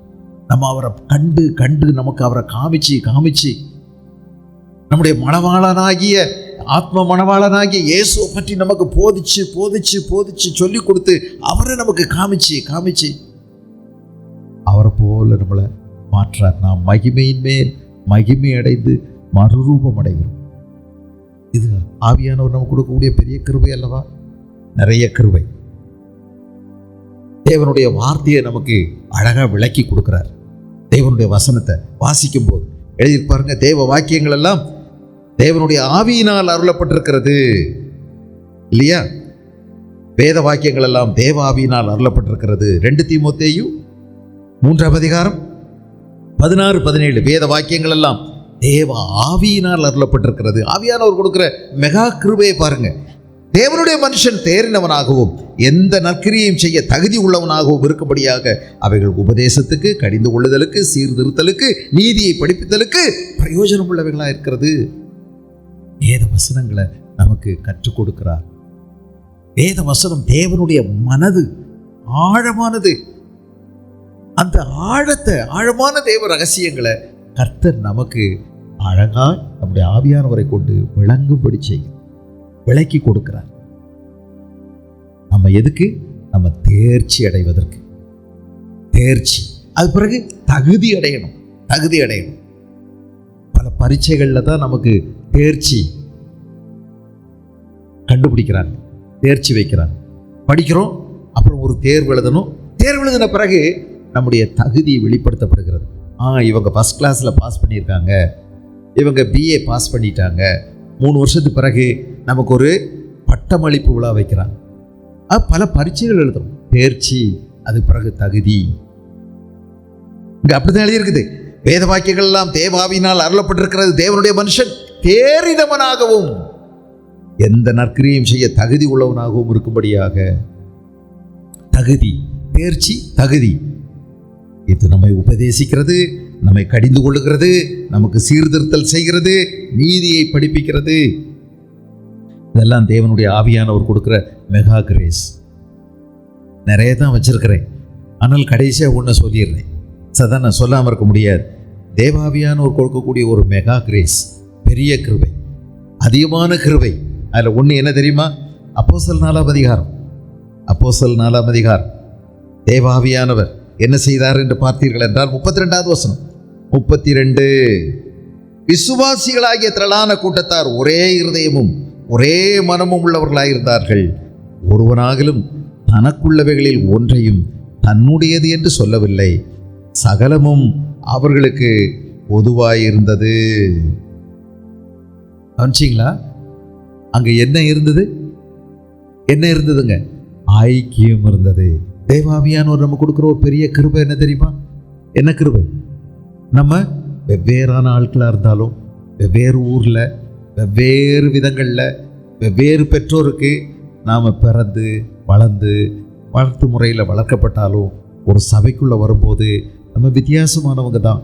ஆனால் நமக்குள்ள பல மோதல்கள், முட்டல்கள், உரசல்கள், நெரிசல்கள் எல்லாம் இருந்தாலும், ஆனால் எப்படி இருக்க உதவி செய்கிறார்? ஒற்றுமையாக இருக்க உதவி செய்கிறார். ஒற்றுமையாக இருக்க உதவி செய்கிறார். என் கருத்தை நீங்கள் ஒத்துக்கிட மாட்டீங்க, பரவாயில்ல, இருந்தாலும் உங்களை நேசிக்கிற ஒரு கிருபை ஆண்டவர் கொடுத்தார். ஒற்றுமையாக இருக்கலாமே. அடுத்தவங்கள்ட்ட சண்டை, முட்டி மோதி அடித்து பிரிஞ்சு சண்டை. பரிசுத்த ஆவியானவர் நமக்கு கொடுக்கக்கூடிய பெரிய கிருபை என்ன தெரியுமா? நாம் மற்றவர்களோட நமக்கு உரசல், முட்டல், மோதல் வரத்தான் செய்யும். ஆனால் அது எவ்வளோ நேரத்துக்குள்ளே தீரும் தெரியுமா? எவ்வளோ நேரத்துக்குள்ளே தீரும்?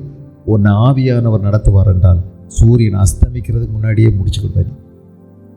அதுதாங்க அவர் வச்சிருக்கிற கணக்கு. அவர் வச்சிருக்கிற கணக்கு அதுதான். நீ சாயங்காலம் ஜெபம் பண்ண போகிறதுக்கு முந்தி உன் காரியங்கள் எல்லாம் சரி பண்ணியிருக்கணும்.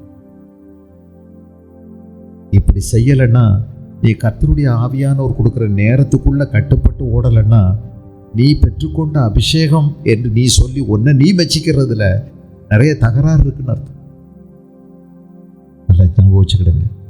யார் மேலே இருந்தாலும் சரி, வரத்தான் செய்யும். சிக்கல்கள் இருக்கத்தான் செய்யும். உறவுகளில் பின்ன பிரச்சனை வராதா?